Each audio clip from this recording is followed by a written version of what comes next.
أعوذ بالله من الشيطان الرجيم بسم الله الرحمن الرحيم. Ahibati fillah, di antara amalan yang sangat istimewa di 10 awal Dhul Hijjah ini selain haji adalah berkorban. Semua yang ada pada diri kita adalah pemberian Allah Azza wa Jalla. Sebagian kita mendapatkan hartanya dengan keringat. Tapi ada yang santai. Mau santai, mau berkeringat, kita harus tahu semuanya pemberian Allah. Sebagian orang lebih mencintai pemberian Allah daripada Allah yang memberi kepada mereka. Kurban ini salah satu ibadah untuk membuktikan cinta. Seorang yang mencintai maka dia akan siap mengorbankan apa saja yang dia miliki. Berapa banyak orang tua yang merantau demi anaknya. Dia rela berpisah dengan istrinya. Dia rela meninggalkan segala kenikmatannya karena dia cinta sama anaknya. Dia ingin anaknya kuliah. Dia ingin anaknya jadi orang sukses. Maka dia berkorban. Meninggalkan kenikmatan dia.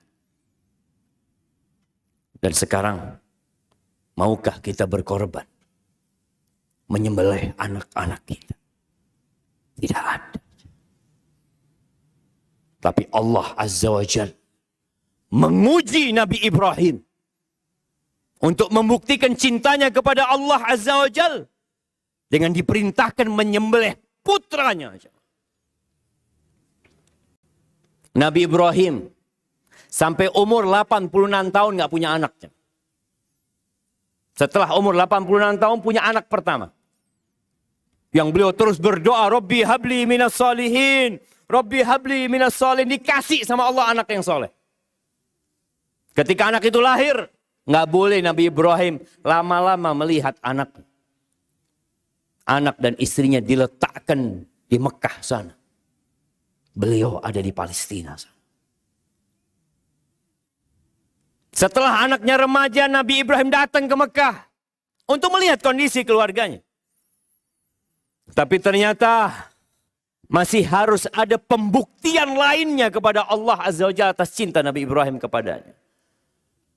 Maka Nabi Ibrahim berkata kepada anaknya, Ya bunayya inni ara fil manam anni azbahuk. Wahai ananda, aku bermimpi. Dan dalam mimpiku aku menyembelihmu. Apa kata Ismail? Ya abati fa'al ma tu'mar. Satajiduni insyaallah minas sabirin.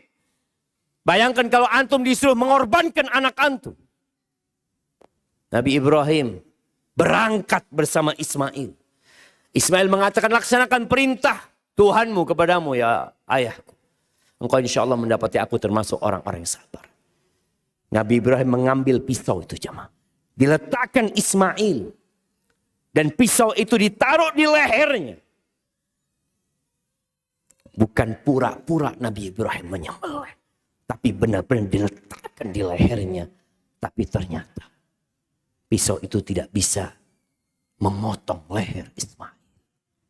Allah gantikan dengan kambing. Qad saddaqta ru'ya. Sudah cukup. Engkau sudah membenarkan mimpimu. Maka ahibati fillah. Yang punya kelebihan harta. Yang mungkin berpikir untuk merenovasi rumahnya. Mungkin berpikir untuk mengupgrade handphonenya. Memperbaharui motornya. Sebelum kau melakukan itu semua. Berkorbanlah untuk Allah Azza wa Jalla. Allah mengatakan fasalli li rabbika wanhar. Sembelih. Kita alhamdulillah udah sholat. Apa yang kau mampu sembelih, engkau sembelih. Domba. Iya nggak mahal jamaah. Yang mungkin berumur 6 bulan sudah boleh dipotong. Kambing yang umur setahun. Sapi. Yang jelas Allah tidak menerima daging dan darahnya.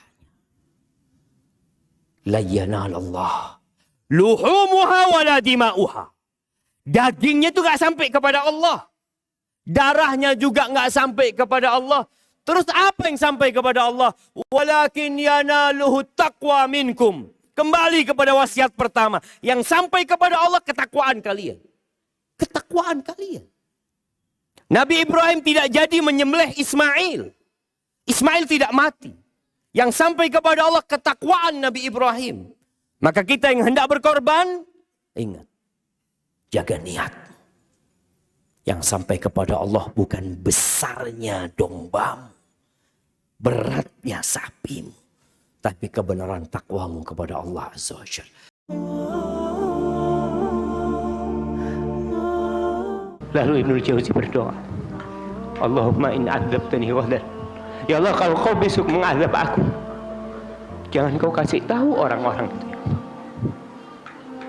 Li'alla yuqal, agar supaya tidak tersebar pembicaraan azaba man da'a ilaih, azaba man dalla ilaih, supaya orang-orang enggak ngomong